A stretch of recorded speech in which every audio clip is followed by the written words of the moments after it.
تو آپ کا مقصد یقیناً یہ ہوگا کہ اگلا انسان آپ کی تنقید جو ہے اس سے لیسن حاصل کرے اور اپنی وہ برائی کو چھوڑ دے۔ بسم اللہ الرحمن الرحیم۔ اکثر دیکھنے میں آیا ہے کہ ہماری فیملیز میں، ہمارے معاشرے میں تنقید کے نام پر اگلے انسان کو نشانہ بنایا جاتا ہے اور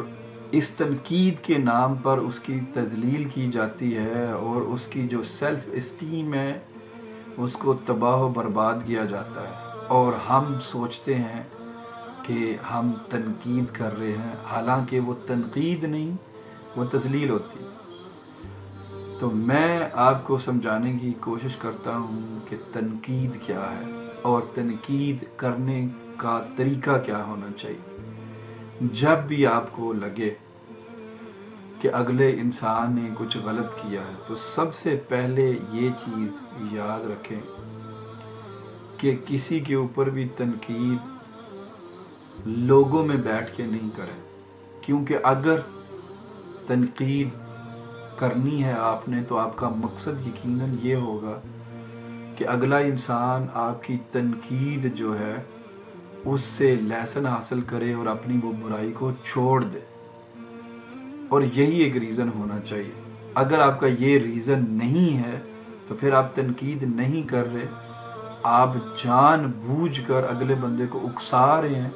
اور اس کی تذلیل کر رہے ہیں، اس کی توہین کر رہے ہیں۔ تو تنقید کرنے کا اصول یہ ہے کہ آپ جب اس کے ساتھ علیحدگی میں بیٹھیں، جب وہ اکیلا ہو، آپ اکیلے ہوں، تو تب تنقید کریں۔ اور تنقید کرنے سے پہلے 3 چیزیں، کم از کم 3 خوبیاں اس انسان کی جس کی آپ تنقید کرنے جا رہے ہیں، جس کے اوپر 3 خوبیاں اپنے ذہن میں پہلے سوچیں۔ اس سے ہوگا یہ کہ جو آپ کے اندر وہ ایک غبار اور ایک غصہ بھرا ہوگا، جو آپ نے تنقید کے نام پر اس کو تنگ کرنا ہوگا، آپ وہ تنگ نہیں کریں گے اس کو، اور آپ کے ذہن میں یہ آئے گا کہ اگر ایک چیز کے اوپر یا ایک کام میں اس کی برائی ہے تو 3 کاموں میں اس کی خوبیاں بھی تو ہیں۔ تو ایک تو اس کا یہ فائدہ ہوگا۔ دوسرا فائدہ آپ کو یہ ہوگا کہ آپ کے ذہن میں یہ آئے گا کہ میں نے جرم سے نفرت کرنی ہے، مجرم سے نفرت نہیں کرنی،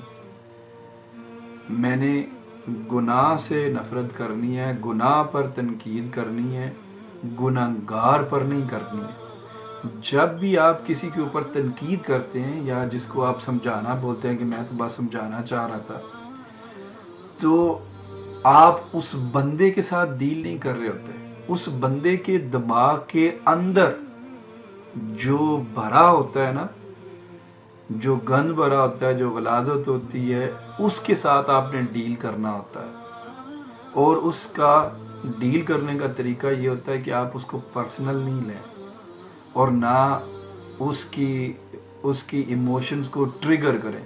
کیونکہ اگر اس کے جذبات کو آپ نے مجروح کیا یا ٹریگر کیا تو پھر وہ آپ کی تنقید نہیں رہے گی اور وہ بات سلجھنے کی بجائے معاملہ مزید خراب ہو جائے گا۔ اس لیے تنقید کرنے کا اصول یہ ہے کہ کسی پر بھی تنقید کرنے سے پہلے کم از کم 3 خوبیوں کے بارے میں سوچیں، اور جب آپ کول ڈاؤن ہو جائیں اور آپ کو پتہ ہو کہ اب آپ نے اس بندے کو تنقید کرنی ہے اور اس کو قائل کر لینا ہے کہ یہ اس نے کام غلط کیا ہے تو اس کو وہ درست کر لے، تو تب اس سے بات کریں تو انشاءاللہ تعالیٰ وہ آپ کی بات کو سمجھ بھی جائیں گے۔